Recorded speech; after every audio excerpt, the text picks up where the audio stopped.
Thank you so much for joining me today. So we are looking at sketching graphs using a turning point form.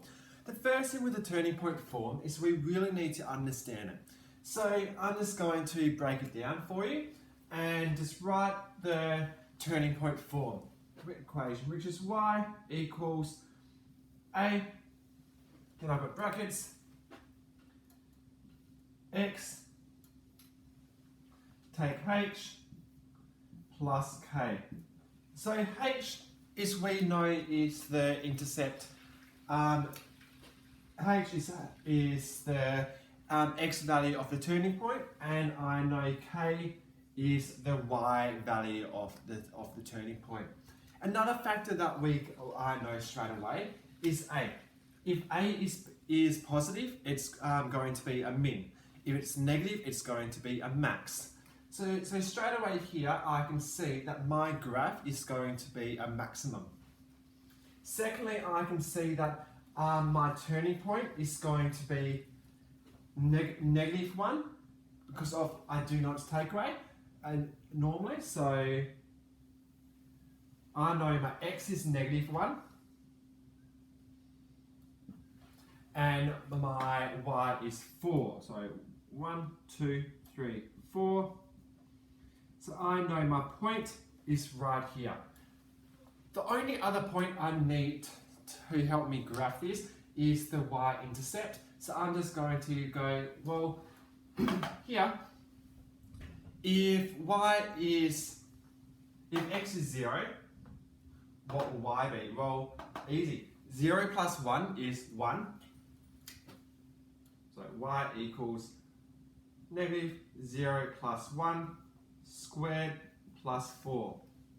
0 plus 1 is 1, 1 squared is 1, so it becomes equals -1 plus 4. So that negative there. So -1 plus 4 equals 3. So that means I know my intercept is going to be going through 3. And that helps me out to graph it. So I can just go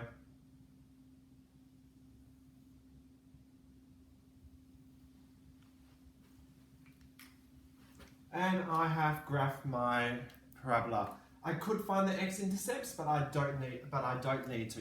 The more information I have, the more accurate my graph will be. Just like if I look at y equals y equals x take 3 minus 2. The first thing I'm going to do is draw my graph.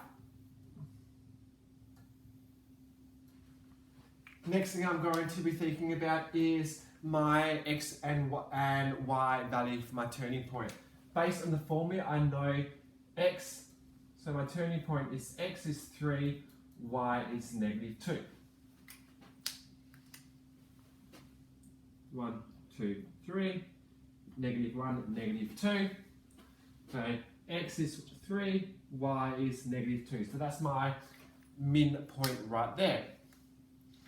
The next thing I'm going to be looking at is it's positive here, so I know it's a min, not a max. And the only other point I need to do a quick graph of this is thinking about my y-intercept. And to do that, I make x 0, so it's along the y-axis. So that means I've got y equals 0, take 3, or I should have put that square there, squared minus 2. 0 take 3 is -3. -3 squared will be positive 9. So y equals 9, take 2, and that equals 7. So it's going to go through the y-axis at 7. So it's just that then shows me my graph.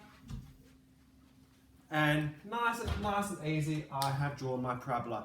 So like I said, the more information we have, and I could expand this and get it into the factorized form and get my x values, but that is just sketching the graph using our turning point only.